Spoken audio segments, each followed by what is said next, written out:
Hai guys, welcome back to my YouTube channel. Apa kabar semuanya? Semoga semuanya baik-baik aja dan selalu diberi kesehatan ya. Dan makasih banget udah subscribe channel ini plus nonton video ini.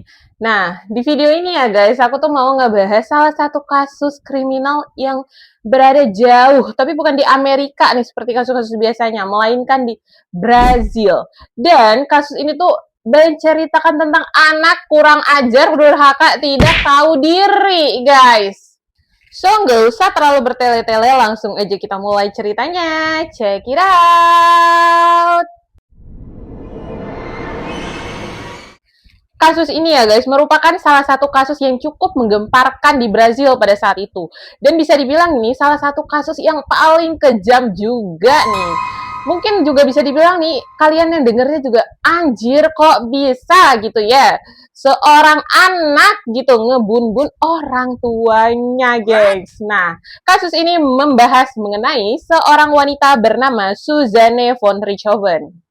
Nah, jadi ya, si Suzanne ini tuh lahir pada tanggal 3 November 1983. Zodiaknya Scorpio, guys. Ada nggak dari kalian yang Scorpio? Nah, dia ini besar di Sao Paulo, atau lebih tepatnya di Brazil. Dan bisa dibilang nih, dia tuh tumbuh di keluarga yang bener-bener rich banget nih, bener-bener berprivilege, old money, semua ada di keluarganya, guys.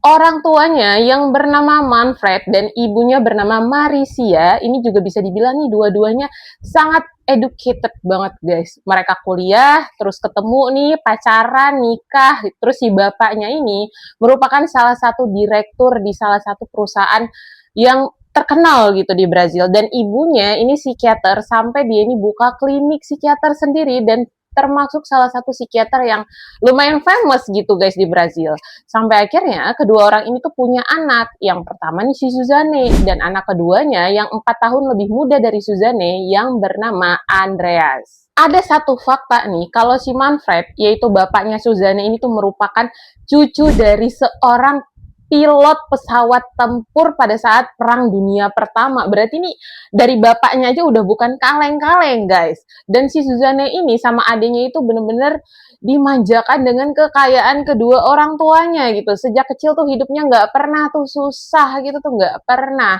Mereka bahkan tinggal di salah satu rumah mewah seharga 600.000 dolar di area Campo Belo, Sao Paulo nih guys. Dan mereka tuh juga punya banyak ART, bahkan punya perpustakaan pribadi di rumahnya. Bayangin gitu ya.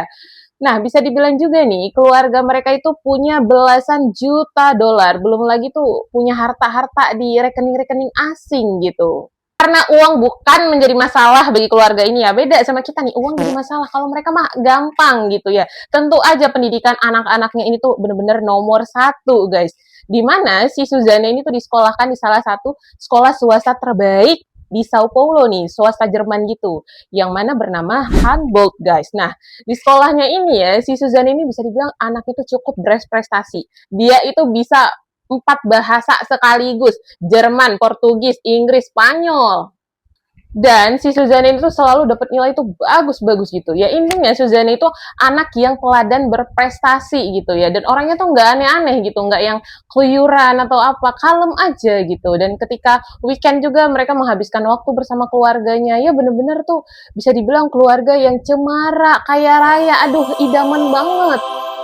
Dan tentunya ya guys, Suzanne itu nggak pernah yang namanya kekurangan uang jajan. Orang tuanya tuh selalu ngasih uang jajan yang berlebihan, berlimpah ruah gitu sama Suzanne. Dan di sini ya, si Suzanne itu punya mindset semua bisa dibeli dengan uang gitu. Sampai-sampai dia kalau mau temenan nih, dia pasti neraktir temennya. Pokoknya dia tuh bener-bener super duper royal sama siapapun. Karena dia merasa ya apapun bisa dibeli sama uang. Singkat cerita nih, pada tahun 1999 pada bulan Agustus nih, keluarga ini tuh mau pergi ke taman nih guys. Niatnya sih mau family time aja sambil ngebawa si Andreas ini buat belajar atau latihan nerbangin pesawat model. Nah, by the way, si Andreas ini bisa dibilang anaknya tuh pendiam banget dan cenderung tuh dia suka di kamar aja gitu. Tapi dia tuh punya hobi yaitu pesawat model. Dia suka banget tuh sama yang namanya pesawat-pesawatan gitu. Nah, akhirnya orang tuanya bawalah nih si Andreas ke sebuah taman, di mana di taman itu dia berkenalan dengan seorang instruktur pesawat model bernama Daniel Kranvihos. Bisa dibilang nih, Pertemuan inilah yang membuat awal mula hancurnya keluarga nan kaya raya ini, guys. Daniel Kevin Host lahir pada 26 Januari 1981. Bisa dibilang nih, si Daniel ini tuh punya kehidupan yang 180 derajat terbalik daripada si Suzanne, guys. Yang mana nih, si Daniel nih bener-bener perintis, bukan pewaris gitu ya. Dia bekerja keras gitu untuk memenuhi semua kehidupannya, karena emang keluarganya juga pas-pasan. Ada satu kelebihan dari si Daniel ini, dia tuh sangat ahli dalam pesawat model. Bahkan dia sering ikut-ikut lomba pesawat model dan mendapatkan juara, guys. Tapi walaupun kayak gitu tuh tetap aja nggak bisa memenuhi kehidupannya sehari-hari. Sampai akhirnya dia ini bekerja sebagai instruktur pesawat model, guys. Saat hari itu ya guys, si Daniel ini tuh ngelihat Suzanne itu langsung jatuh cinta pada pandangan pertama, guys. Itu langsung naksir banget sama si Suzanne ini, tipe gue banget ini. Tapi malangnya nih, si Suzanne ini tuh malah naksir cowok lain, malah suka sama abang-abang lain, guys. Nah, selama 5 bulan nih, Suzanne yang berusia 16 tahun tuh mengejar cinta-cinta monyetnya itulah. Ternyata ditolak sama instruktur lain itu. Nah, disitulah kesempatannya si Daniel untuk merebut hati Suzanne. Apalagi Suzanne kan lagi patah hati ya, pas kali ini. Akhirnya ya guys, kesabarannya si Daniel ini tuh berbuah manis, weh. Akhirnya pacaran lah orang ini. Yang mana saat itu Suzanne-nya usianya 16 tahun, dan si Daniel berusia 18 tahun. Awalnya nih, orang tuanya mikir, oh cinta-cintaan monyet doang gitu. Apalagi si keluarganya ini kan udah kenal ya sama si Daniel, karena memang instruktur adiknya gitu kan si Andreas. Jadi ngerasa, ya udah si Daniel ini bukan orang yang berbahaya, aman-aman aja, baik-baik aja selama ini. Hingga akhirnya nih hubungan mereka tuh berlanjut sampai tahun 2001, di mana si Daniel udah berusia 19 tahun dan si Suzanne usianya 17 tahun. Yang awalnya cuma cinta-cinta monyetan doang nih, hubungan mereka tuh berubah menjadi hubungan yang cukup toksik, guys. Di mana nih si Suzanne ini kan bisa dibilang kehidupannya beda banget ya sama si Daniel ya. Nah, si Suzanne itu sering main nih ke rumahnya si Daniel. Nah, di rumahnya si Daniel itu beda banget nih sama rumahnya Suzanne. Yang dimana nih rumah Suzanne itu semua tuh serba teratur. Makan ada jadwalnya, nggak boleh nonton TV, tidur waktunya tidur ya tidur. Nggak ada yang aneh-aneh, pokoknya bener-bener teratur. Sedangkan di rumahnya si Daniel ini tuh bener-bener bebas banget. Kamu mau tidurnya pagi, kayak mau makan tengah malam, kayak aman aja gitu ya kan. Nah terus nih si Daniel ini ternyata punya abang yang bernama Christian. Dan bisa dibilang nih si Christian yang saat itu usianya 25 tahun nih, lagi badung-badungnya, bener-bener badung. Bisa dibilang ini pembuat onar di kampung itu. Christian ini ya guys, kakaknya si Daniel ini atau abangnya si Daniel tuh bener-bener definisi orang kacau, mabuk gitu ya. Jadi si Christian ini tuh bisa dibilang tuh pembuat onar gitu di tempat itu. Ya sama juga sebenarnya Danielnya juga pembuat onar gitu, karena kan diajak lah sama abangnya gitu kan. Yang mana nih mereka tuh sering nyalain musik tuh kenceng-kenceng sampai tetangganya tuh marah gitu. Tapi bodo amat gitu. Terus mereka juga sering pesta-pesta di rumah gitu. Dan si Christian ini juga menggunakan obat-obatan terlarang nih. Dia juga pakai ganja, guys. Dan pernah nih ya, ada anjingnya mereka nih pup sembarangan gitu di rumah tetangga. Ya wajar dong tetangganya marah gitu. Ditegur lah si Daniel sama Christian ini. Nggak terima dia. Akhirnya si Daniel dan Christian ini membawa pup anjing itu digesek-gesek gitu ke mobilnya tetangga. Bayangin ini, udah tahu marah malah nyolot gitu ya. Sampai-sampai nih ada tetangga rumah mereka tuh yang pindah gara-gara nggak tahan punya tetangga modelan Christian dan si Daniel ini, guys. Nah, si Suzanne nih seperti menemukan dunianya yang baru gitu di rumahnya si Daniel, guys. Kayak, aduh, ada bebas-bebasnya. Ya mungkin karena selama ini si Suzanne ini tuh selalu dikekang sama orang tuanya ya. Dia tuh jadi kayak ngerasa, apa sih artinya hidup gitu. Dan pas dia kenal nih sama si Daniel dan mulai memasuki kehidupannya si Daniel dan keluarganya si Daniel, dia mulai ngerasa, wah ternyata this is life bro, gitu kali ya. Nah terus ya guys, si Christian ini selain pengidap berat narkoba, dia tuh ternyata punya banyak utang sama bandar narkoba, guys.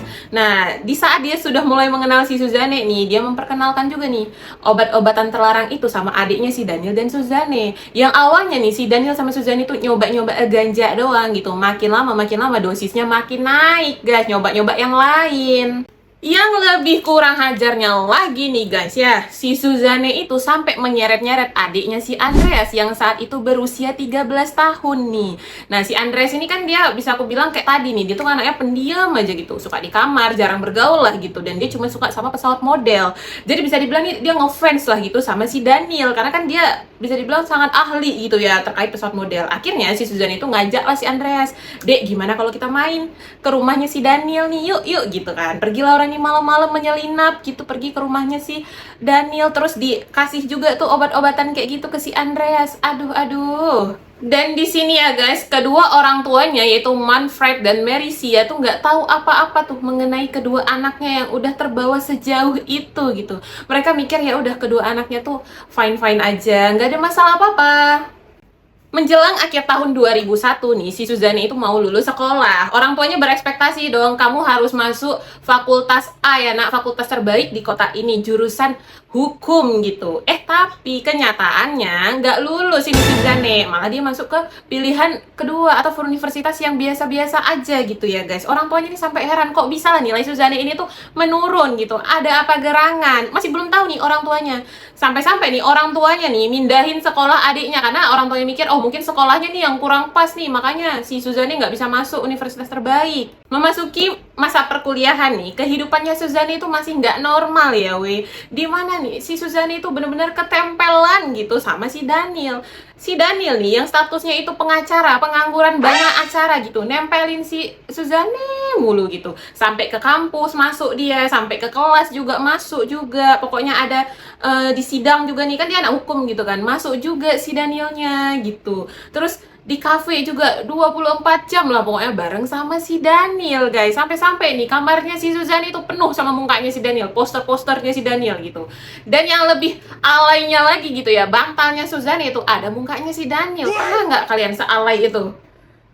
Ditambah lagi ya guys, yang bucin tololnya ini ya, si Suzanne ini tuh sering ngebeliin sesuatu lah buat si Daniel. Pokoknya nih kalau makan nih yang bayarin Suzanne. Kalau mau si Daniel mau apa-apa tuh yang beliin si Suzanne, karena si Danielnya juga pengangguran gitu ya. Nah sampai akhirnya nih kedua orang tuanya tuh mulai curiga, kok ini anak duitnya habis mulu gitu, minta lagi. Dan kedua orang tuanya pun mencari tahu gitu, ini kenapa si Suzanne ini pun juga makin aneh gitu. Andreasnya juga menggunakan obat-obatan juga kan guys, jadi kan kelihatan banget ini kok kedua anaknya kenapa gitu. Usut punya usut, ketahuan lah ternyata kedua anaknya ini terbawa pengaruh oleh si Daniel ini guys. Ya jelas aja orang tuanya marah dan melarang si Suzanne ini untuk berhubungan dengan si Daniel. Nah awalnya nih si Suzanne sih iya aja, pura-pura patuh, tapi di belakangnya itu dia masih berhubungan guys sama si Daniel. Masih kecintaan bucin tolol ini cewek. Sampai-sampai nih ya guys, awal tahun 2002 nih, si Suzanne itu sering ngebohongin orang tuanya. Jadi dia pura-pura bilang nih sama orang tuanya kalau dia nginep di rumah temannya gitu ya, di teman si A, teman si B gitu kan. Nah tapi dia tuh check in sama si cowoknya si Daniel, dan yang bayarin siapa? Ya Suzanne dong, siapa lagi gitu. Nah, kebohongannya itu terus berlanjut sampai suatu hari nih, ibunya tuh penasaran, ditelepon lah kawannya. Dek, ada nggak sih Suzanne di rumahmu gitu? Hah, Suzanne? Aduh, nggak ada bu, nggak ada tante gitu ya. Nggak tahu di mana Suzanne. Marah banget dong ibunya. Ternyata selama ini anaknya membohongi orang tuanya sendiri guys. Murka besar di situ orang tuanya, sampai akhirnya nih orang tuanya mengancam si Suzanne ini guys. Tapi nih bukannya tobat nih, si Suzanne itu malah dia malah makin dendam gitu sama orang tuanya. Sampai-sampai nih dia bikin hubungan kedua orang tuanya tuh jadi ribut gitu. Jadi kayak dia fitnah bapaknya selingkuh lah, dia fitnah mamanya selingkuh lah, biar orang tuanya ini tuh berantem dan nggak ngurusin kehidupan dia lagi gitu. Memang anak-anak tidak tahu diri ya. Dan bisa-bisanya nih ya, si Suzanne itu seneng banget tuh kalau ngelihat orang tuanya tuh berantem gitu. Emang anak kurang ajar gitu ya, kesel banget dengernya guys. Dan akhirnya nih pada Juli 2002 nih, orang tuanya tuh memutuskan untuk liburan ke Eropa selama sebulan nih. Karena mungkin ya hubungan keluarganya tuh udah cukup memburuk, jadi kayaknya kita perlu refreshing gitu. Nah tapi nih si Suzanne ini punya banyak alasan, 1001 alasan untuk tidak ikut gitu. Akhirnya pergilah ke Eropa si bapak mamanya ini sama adiknya Andreas. Nah, disinilah letak kebebasannya si Suzanne, di mana sebulan ditinggalin sama orang tuanya. Langsung aja tuh si Daniel dibawa ke rumah itu, dan selama sebulan mereka berpesta seks dan berpesta narkoboy, guys. Dan sebulan kemudian nih, Manfred sama si Merisya ini baliklah ke rumahnya. Kaget banget dong dia ngeliat rumah mewahnya udah berantakan gitu ya. Bekas-bekas pesta mabuk-mabuknya itu banyak banget sampahnya. Sampai akhirnya nih, si Manfred bapaknya ini tuh marah besar, bener-bener marah. Dan dia mengancam buat si Suzanne ini tuh pergi, minggat, ngusir Suzanne. Udah kamu pergi aja dari rumah ini, aku nggak mau punya anak kayak kamu. Dan di situ Suzanne itu bisa-bisanya bilang gini, oke aku pergi, tapi beliin dong aku apartemen biar aku tinggal di situ aja. Ngelunjak ini anak guys. Tentu aja dong permintaannya ditolak mentah-mentah sama bapaknya. Ya gila aja diusir malah minta beli apartemen gitu. Nah di sini bapaknya itu sampai mengancam buat mindahin Suzanne itu kuliah di Eropa. Bahkan nih dia tuh mau mutusin semua akses keuangannya si Suzanne ini dan mencabut Suzanne itu dari ahli waris guys. Dan pertengkaran besar pun sempat beberapa kali terjadi gitu. Sampai-sampai nih dipanggil polisi untuk melerai si Manfred dan si Daniel ini guys. Dan si Manfred ini sempat nampar si Suzanne itu guys. Aduh, masih mending gitu ya ditampar gitu ya. Sampai suatu hari nih, singkat cerita, ketika mereka lagi check-in di sebuah kamar nih, terlintas gitu ya di pikirannya si Suzanne gitu. Dia ngomong gitu ke si Daniel, kalau misalnya nih orang tuaku mati, kita bisa kaya raya sayang. Hartanya orang tuaku tuh banyak banget, bisa buat aku semua gitu. Terus nanti kita bisa hidup dengan nyaman, bebas, tenang gitu. Kita jalan-jalan ke luar negeri, kita beli barang-barang mewah, enak banget ya kayaknya ya. Nah terus di situ dibilanglah sama si Daniel, kalau kayak gitu kenapa gak kita bunuh aja orang tua kamu? Langsunglah guys di sini mereka merencanakan niat jahatnya itu. Dan pada Oktober 2002 nih, mereka merasa nih butuh satu orang lagi nih buat melancarkan aksi kejinya itu. Akhirnya si Suzanne keinget nih sama abangnya Daniel, yaitu Christian. Yang mana saat itu Christian nih lagi uring-uringan nih, nggak punya duit buat bayar utang sama bandar narkoboynya. Nah ditanyalah sama abang Christiannya ini, bang mau duit nggak? Mau dong gitu. Ya udah, akhirnya dikasih tahu lah misi mereka untuk membunuh kedua orang tuanya Suzanne. Dan si Christian di sini pun mengiyakan dan dia juga cukup tergiur dengan bayaran yang cukup besar, guys. Daniel dan Christian pun menyiapkan alat untuk ngebunuh kedua orang tuanya si Suzanne ini, yaitu dua alat pipa besi, guys. Dan mereka pada tanggal 31 Oktober 2002 nih, yaitu malam Halloween nih, mereka udah berencana nih akan melakukannya pada tanggal itu. Dan itu ya 3 hari sebelum ulang tahunnya Suzanne yang ke-19 tahun. Nah awalnya nih pada malam hari nih si Suzanne ini tuh ngajakin Andreas ke warnet, yang warnetnya tuh buka 24 jam. Ditinggalin lah si Andreas di situ guys. Dan pada pukul 23.45 nih, ketiga orang ini pun langsung meluncur ke rumahnya Suzanne yaitu di Campobello guys. Nah sesampai di sana nih, si Suzanne ini tuh udah mematikan alarm rumah tersebut guys, dan dia juga sudah mengurung anjing penjaga di rumah itu. Masuklah ini orang ini bertiga kan Nah terus nih si Suzanne naik nih diem-diem pelan-pelan nih ke kamar orang tuanya, dicek dulu nih orang tuanya udah bener-bener ketiduran nggak ya, udah bener-bener bobo nggak ya. Nah setelah memastikan aman nih, si Suzanne pun turun ke bawah dan mengacukan jempol nih buat si Daniel dan Christian. Dan tepat pada pukul 00:15 nih, si Christian dan si Daniel ini sudah berada di dalam kamar Manfred dan Merisya, guys. Nah, di mana nih si Manfred langsung dipukuli dengan tongkat besi itu di kepalanya dan langsung tewas, guys. Karena memang kuat banget tuh mukulnya. Berbeda dengan si Merisya nih, si Merisya tuh langsung terjaga guys, langsung kebangun dan mencoba menangkis pukulan dari si Christian ini guys. Nah di sini si Christian terus membabi buta gitu ya, memukul si Merisya. Dimana Merisya ini udah keadaannya udah hancur, udah berdarah-darah gitu, tapi dia masih sadar gitu guys. Sampai akhirnya dipukul-pukulin terus dan tangannya cucu sampai patah dan akhirnya terjatuh dan pingsan nih awalnya. Nah tiba-tiba nih terdengar suara kayak erangan gitu loh dari si Merisya, kayak erangan kesakitan gitu guys. Langsung aja nih si Christian menutupi mukanya Merisya ini tuh menggunakan handuk guys. Nggak lama kemudian nih Suzanne masuk terus dia bawa sebuah teko air guys. Di sini si Christian menyirami air tersebut tuh ke mukanya si Merisya ini. Ini bisa dibilang tuh kayak penyiksaan waterboarding guys, dimana seolah-olah si korbannya itu merasa dia tuh tenggelam guys.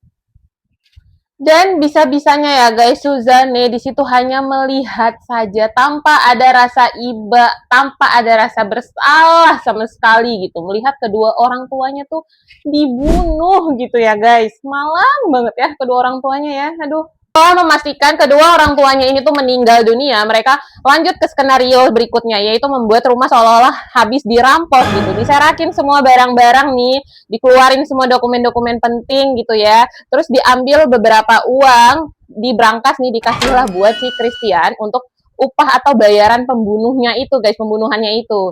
Nah, terus nih cabutlah mereka dari rumah itu, diantarlah si Christian ini di dekat McD. Selanjutnya mereka berdua nih, si Daniel sama Suzanne, memesan atau membooking sebuah hotel mewah gitu, yang ada kolam renangnya. Terus mereka nyempet-nyempetin tuh berenang, ya itu tuh buat alibi nanti kalau misalnya ditanya sama polisi, guys. Dan pada pukul setengah 4 nih, kedua orang ini pun menjemput adiknya yaitu si Andreas yang udah 4 jam di warnet nih guys. Sesampai di rumah nih, si Suzanne itu nyuruh si Andreas masuk duluan guys. Betapa kagetnya si Andreas melihat rumahnya sudah kacau balau dan kedua orang tuanya sudah meninggal dunia bersimbah darah guys. Nah di sini ya guys ya, si Suzanne sama si Daniel tuh pura-pura shock dan pura-pura nangis histeris gitu. Aduh.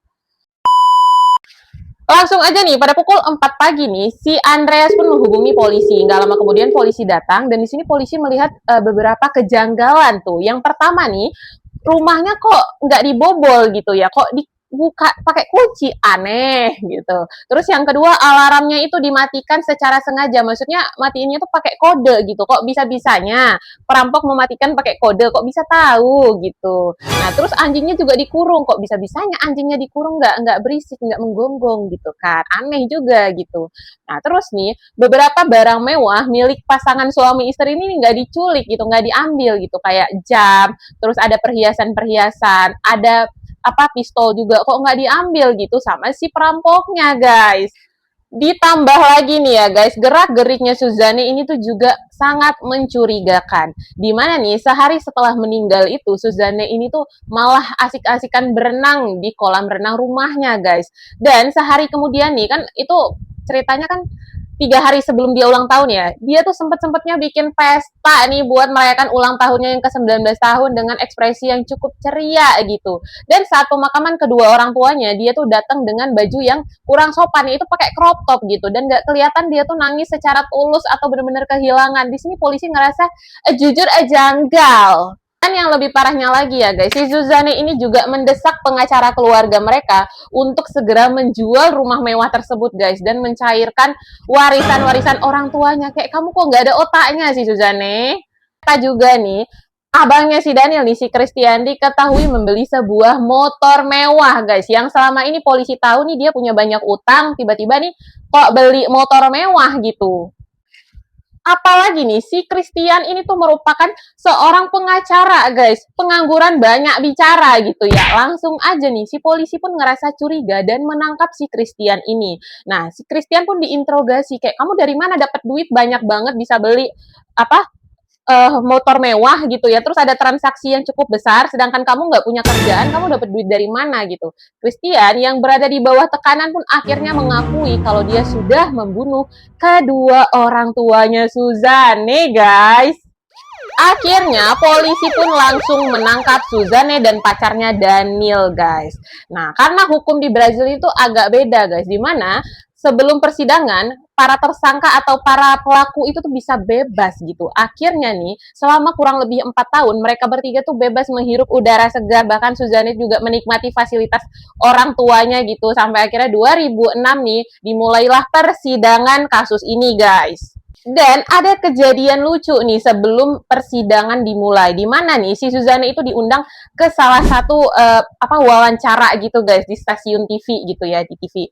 Nah, di sini dia tuh datang nih sama pengacaranya. Nah, di sini kan dia udah pakai mikrofon ya. Tapi mikrofonnya itu ternyata nyala gitu, lupa dimatiin. Di situ yang lucunya si pengacaranya tuh ngajarin Suzanne di mana kamu tuh harus nangis, di mana tuh kamu nanti ngomong kayak gini. Pokoknya didikte tuh. Ya, pokoknya dibikin seolah-olah Suzanne ini adalah korban manipulasi. Aduh, rekaman yang bocor ini tentu aja bikin warga atau masyarakat Brazil tuh murka gitu ya. Ini nggak habis-habisnya Suzanne bikin ulah gitu. Sampai akhirnya 17 Juli 2006 persidangannya pun resmi digelar, guys. Ya seperti yang kita bisa bayangkan gitu ya. Pasti kedua orang ini nih, si Daniel sama si Suzanne itu ya pasti bertingkah ya gitu. Yang mana nih si Daniel menuding Suzanne lah sebagai dalang gitu, sebagai yang mencetuskan ide pembunuhan kedua orang tuanya ini guys untuk menguasai warisan.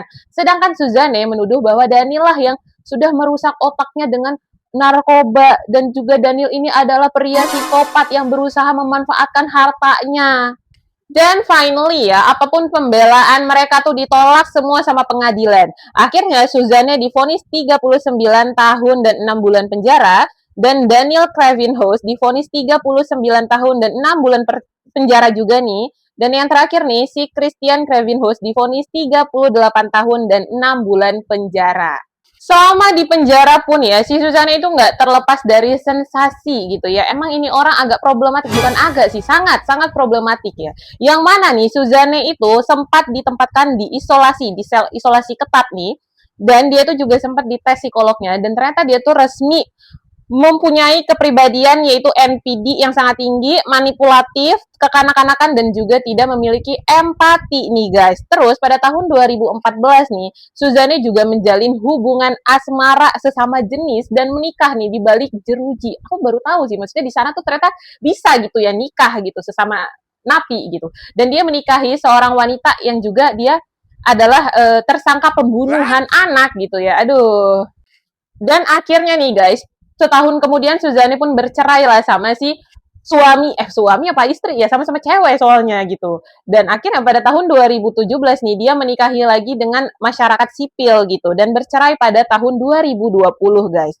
Nah, di sistem maksudnya di hukum Brazil itu ya guys, kalau hari-hari besar nih kayak hari ibu, hari kemerdekaan, napi-napi itu boleh dibebaskan gitu. Jadi kayak mereka beraktivitas seperti biasa gitu. Dan di sini ya, wartawan atau paparazzi itu suka banget ngegepin kalau misalnya si Suzanne itu kayak lagi ke pesta gitu, terus lagi berbelanja, shopping gitu. Seolah-olah tuh dia kayak nggak merasa bersalah sama sekali gitu, sudah membunuh kedua orang tuanya, guys. Dan bisa dibilang ya dia juga mendapatkan ahli waris gitu, maksudnya juga mendapatkan harta dari kedua orang tuanya. Dan untuk pelaku lainnya nih, kalau si Christian itu dibebaskan pada tahun 2017 dan akhirnya masuk penjara lagi nih karena dia ternyata punya senjata api ilegal gitu. Sedangkan si Daniel ini dia tuh dibebaskan pada tahun 2018 nih guys, dan dia juga sudah menikah dan mempunyai keluarga lah. Pokoknya nggak pernah lagi disorot sama media. Sedangkan si Suzanne itu resmi dibebaskan pada tanggal 11 Januari 2023 setelah menjalani masa hukuman 20 tahun guys. Dan setelah bebas nih, si Suzanne pun mengganti namanya. Jadi dia nggak pakai lagi tuh nama keluarganya, guys. Dan akhirnya nih, dia juga pindah ke sebuah desa kecil tuh. Terus dia memulai bisnis jualan-jualan baju gitu. Terus dia promosiin tuh dari Instagram. Dan dia juga sudah menikahi seorang dokter. Dan pada tahun 2024 nih, si Suzanne ini pun melahirkan anak pertamanya, guys. Ya, semoga tobat lah Suzanne ya. Nah, kalau misalnya nih kalian nanya, terus si Andreasnya gimana, Kak? Nah, jujur dia yang paling kasihan dan sedih banget ya. Dia bisa dibilang dia juga merupakan korban dari kejahatan kakak-kakaknya itu, guys. Yang mana nih, ketika dia mengetahui orang tuanya sudah meninggal dunia dan pembunuhnya kakaknya sendiri nih, dia benar-benar terpukul banget, guys. Sampai-sampai dia tuh didiagnosa mengalami PTSD akut atau depresi yang benar-benar parah banget nih guys. Nah dia tuh sempat bangkit, dia sempat kuliah sampai S3 nih, tapi ternyata lukanya itu benar-benar belum pulih guys. Bahkan nih dalam beberapa tahun terakhir nih, polisi tuh suka menemui si Andreas ini tuh tiba-tiba di jalan terus kayak orang linglung. Bahkan nih si Andreas tuh sempat dirawat di rumah sakit kejiwaan gitu, bener-bener butuh perawatan yang intensif. Dan akhirnya nih sekarang dia memilih untuk menjauhkan diri dari keramaian lah gitu ya. Intinya dia mencoba menenangkan diri guys.